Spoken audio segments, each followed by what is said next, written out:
আজ একটা শরবত দেখাচ্ছি। এটা ডাব কেটে নিয়েছি। ডাবটা বেশ বড় ছিল, অনেক বড়।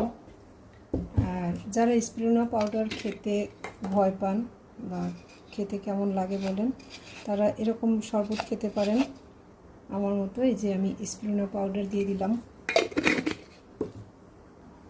আর দেবো হচ্ছে মধু। মধু দেবো আমি, ব্যাস।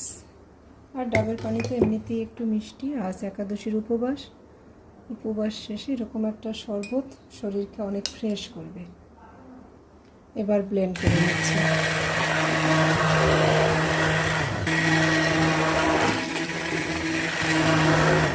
দেখেন কেমন ফোমি একটা শরবত হয়ে গেছে।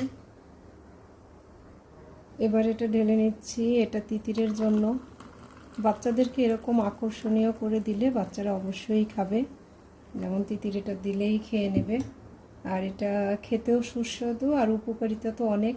ডাবের পানি সারাদিন উপবাসের পর শরীরের যে বিভিন্ন উপাদানগুলো, খনিজ উপাদান অনেক উপকার করবে। আর হচ্ছে এই যে স্পিরুলিনা পাউডার শরীর থেকে যে বিষাক্ত পদার্থ বা বিভিন্ন শরীরকে ডিটক্স করবে আর কি।